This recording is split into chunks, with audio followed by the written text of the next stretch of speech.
அஸ்ஸலாமு அலைக்கும் வரஹ்மத்துல்லாஹி வபரகாத்துஹு.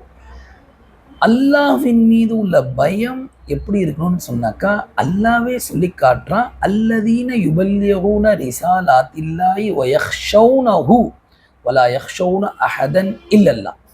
அல்லாஹ்வுக்கு மட்டும்தான் அந்த பயம் இருக்கணும்.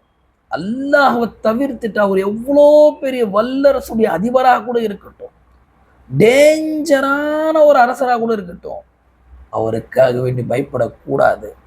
எனவே எப்போ அல்லாஹ்வை தவிர்த்துட்டு யாரையும் பயப்படாம இருப்பாரோ, அப்ப அவருக்கு அல்லாஹ்வுடைய உதவி வரும், அல்லாஹ்வுடைய நெருக்கம் கிடைக்கும்.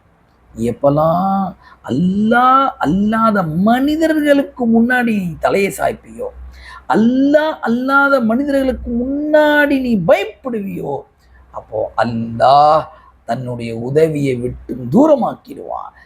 அல்லாஹ் இழிவை கொடுத்துருவான். பதட்டமான ஒரு சூழ்நிலையிலே அவர் வாழ்ந்துட்டு இருப்பார். அல்லாஹ்